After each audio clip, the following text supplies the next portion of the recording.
সীমান্তে ব্যাপক সংঘর্ষ ও প্রাণহানির মধ্য দিয়ে আবারও খবরের শিরোনাম হয়েছে থাইল্যান্ড ও কম্বোডিয়া। তবে দক্ষিণ পূর্ব এশিয়ার শান্তিপ্রিয় দেশ দুটোর এই দ্বন্দ্ব মূলত শত বছরের পুরানো এক ঐতিহাসিক সীমানা বিরোধ থেকেই তৈরি, যার কেন্দ্রে রয়েছে শুধু একটি মন্দির। থাইল্যান্ড কম্বোডিয়া ঐতিহাসিক দ্বন্দ্বের সূত্রপাত নিয়ে বিস্তারিত থাকছে ইমতিয়াজ আলমের রিপোর্টে। থাইল্যান্ড ও কম্বোডিয়ার মধ্যে ঐতিহাসিক দ্বন্দ্ব বহু শতাব্দী ধরেই চলে আসছে, যার মূল কারণ ভূখণ্ড, সীমানা, সাংস্কৃতিক ঐতিহ্য এবং ঔপনিবেশিক উত্তরাধিকার। এই দ্বন্দ্বের কেন্দ্রবিন্দুতে রয়েছে প্রেহা বিহার মন্দির এবং এর আশপাশের অঞ্চল, যা উভয় দেশের জাতীয়তাবাদী আবেগকে উস্কে দিয়েছে। তবে দুই দেশের এই ঐতিহাসিক দ্বন্দ্বের সূত্রপাত কোথায় ও কিভাবে তা বুঝতে হলে পিছিয়ে যেতে হবে কয়েকশো বছর পেছনে। নবম থেকে 1500 শতাব্দীতে দক্ষিণ পূর্ব এশিয়ার একটি শক্তিশালী সাম্রাজ্য ছিল খেমে সাম্রাজ্য, যার কেন্দ্র ছিল বর্তমান কম্বোডিয়ায়। এই সময়ে 1100 শতকে নির্মিত প্রেহা বিহার মন্দির একটি গুরুত্বপূর্ণ ধর্মীয় ও সাংস্কৃতিক কেন্দ্র ছিল। এই অঞ্চলের উপর খেমে সাম্রাজ্যের নিয়ন্ত্রণ ছিল, তবে থাই রাজ্যের সঙ্গে সীমান্ত নিয়ে ছিল তীব্র প্রতিযোগিতা। চতুর্দশ শতাব্দী থেকে থাইল্যান্ডের শক্তি বৃদ্ধি পায় এবং তারা খেমে সাম্রাজ্যের অংশবিশেষ, বিশেষ করে সীমান্তবর্তী অঞ্চল দখল করে নেয়। এই সময় থেকেই উভয় জাতির মধ্যে আঞ্চলিক আধিপত্য নিয়ে দ্বন্দ্ব শুরু হয়।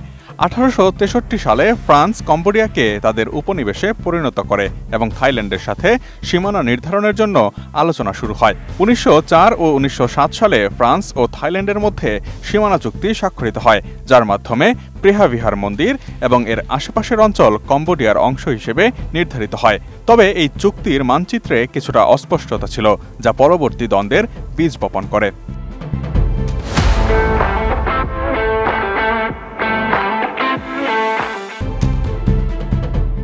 1954 সালে কম্বোডিয়া স্বাধীনতা লাভের পর থাইল্যান্ড প্রেহা বিহার মন্দির এলাকা দখল করে নেয়।